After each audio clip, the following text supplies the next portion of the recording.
మీకు కూడా ఒకటే నా విజ్ఞప్తి, రగన్న గెలిచిండు అయిపోయింది. ఇక రగన్న మమ్మల్ని రేపు సర్పంచ్ గెలిపిస్తాడా గెలిపియడా? బరాబరి గెలిపిస్తాడు.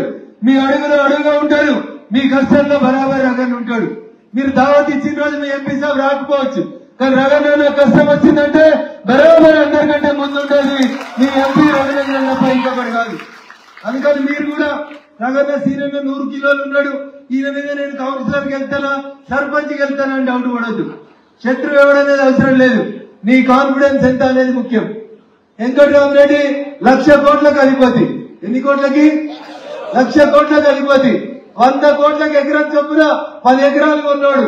అంటే 1000 కోట్లు వైట్ మనీ పెట్టి భూమి కొన్నాడు. వాడికి 200 కోట్ల లెక్క అయితాయా? వాళ్ళ సార్కి ఏమైనా లెక్క అయితాయా? మరి మన ముందు లెక్క పెట్టినామా? మనం పెట్టినామా?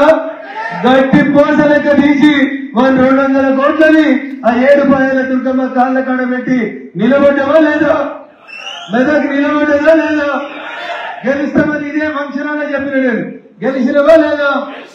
ఎవరి కృషి? ముంగటున్న కృషి. మీడిన దానికంటే ఎక్కువ ముంగటున్న కృషితో గెలిచినాం.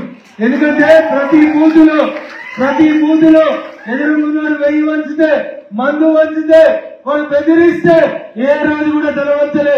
అవసరం ఉంటే నాకు ఫోన్ చేసిరు, రగన్న ఏం చేయమంటామని అడిగితే నేను ఇచ్చిన చిన్న సలహాలతోటి ఎవరినైనా ఎదుర్కోవచ్చని నిరూపించినవా లేదా? ఇది సెల్ఫ్ కాన్ఫిడెన్స్, ఇది ఆత్మవిశ్వాసం. స్వామి వివేకానంద చెప్తాడు, ఇనుప కంటలు ఉక్కు నరవలు కలిగిన వాళ్ళు నాకు 1000 మంది అవసరం లేదు. ఎంతమంది చాలు? 10 మందిని. ఎంతమందిని? 10 మందిని ఇయ్యండి.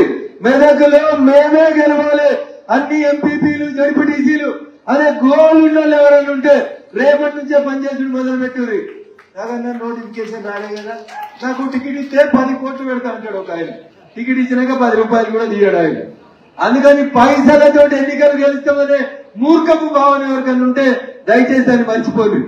భారత ప్రజాస్వామ్యం డాక్టర్ బిఆర్ అంబేద్కర్ గారు చెప్పారు, 1,00,000 కోట్లున్న వెంకటరామరెడ్డి ఓటుకి ఎంత విలువ ఉంటుందో పొద్దుకి మాపడికి పువ్వలేని మా కార్యకర్తల ఓటు కూడా అంతే బలం ఉంది, అంతే.